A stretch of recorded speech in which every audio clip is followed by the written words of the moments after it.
Hey everybody, in this video I'd like to show you how to create flames quickly in Photoshop. First I start out with a white canvas, just so we're all on the same page in the beginning. The issue with the white canvas is that the fire isn't going to appear very bright if the background is 100% white, so we need to pick a darker color and use the paint bucket tool to fill in the canvas. I choose a dark blue. That's a bit too saturated. That's better. So next I'm going to make a new layer, and I'm going to select a brush with a little bit of tooth to it, a little bit of grunginess. You can see the shape here. Now I'm selecting a color that's reminiscent of fire. I'm going to start with a deeper red tone and build up the brightness as I go. It's a little too red. Might need some purple in there. That's better. Next I'm going to configure my brush settings. So I'm going to go into Shape Dynamics and set the size jitter to pen pressure and the angle jitter to pen pressure too, so that it gets this kind of crazy spiral you can see in the brush preview down at the bottom. Adjusting my spacing so there's no gaps in the brush, spacing down to 0, and I'm actually going to turn the opacity jitter off. We'll want some transparency in this fire, but I'm not going to do that at this stage. So now you can see that as I vary the pen pressure when I draw, the brush tip shape kind of spirals sporadically around.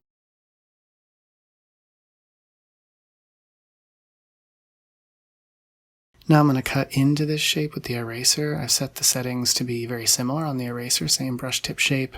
Right now I don't have any angle jitter, but I'm going to include that in my eraser in just a moment here. So now I'm just trying to create the shape of the fire. This is where a little bit of your artistic taste comes into play. How angular you want the fire to be, how detailed, that's really up to you. But I'm going to try to stick with something pretty simple that I can then edit and make more complex as I go. Cut into it a little bit here.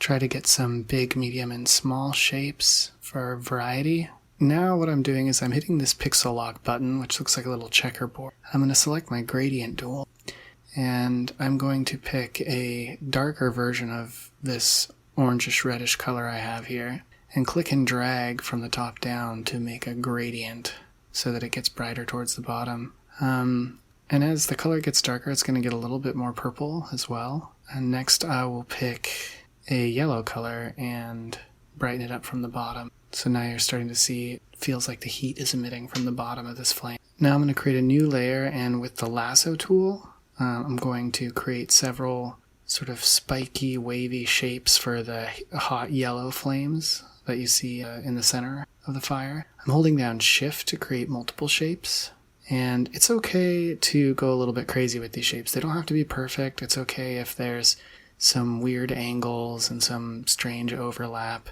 The most important thing is that they're kind of pointy at the top and that they're not too even, right? So you don't want them to be too predictable or too similar. Now I'm filling it with a kind of, it's still an orange, but it's a little bit more on the yellow side. Now I'm going to filter, blur, motion blur, setting the angle vertical, and you can play around with the amount of blur you want on this. I put more blur on the interior shapes and a little less on the exterior, always at a straight vertical angle. And this is just to make it so the edges aren't pixel perfect and it feels like this little bit of vertical motion. Now I'm coming in with the pixels locked on this layer, and I'm going to add a little bit more yellow. And the reason is because I'm going to use the Dodge tool next, and the Dodge tool will respond better to yellow and orange on orange. So now I'm merging these together so that when I use the Dodge tool, these colors start to bleed into each other. The Dodge tool has to be set on highlights, and my percentage is at 58%. It doesn't really matter how high you put it.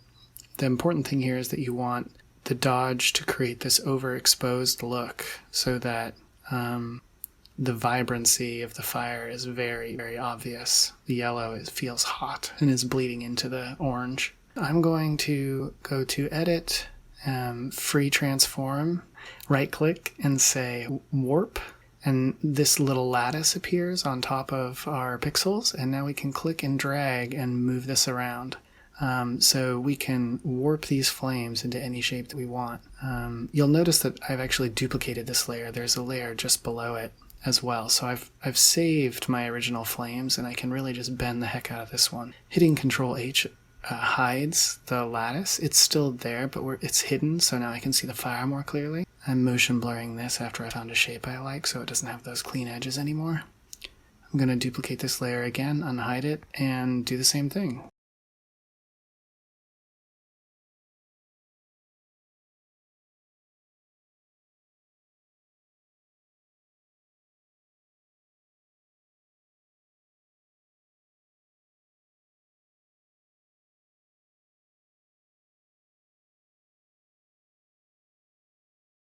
Next, I create a new layer. I set the blending mode to linear dodge. The blending mode you can find directly above the layer thumbnails.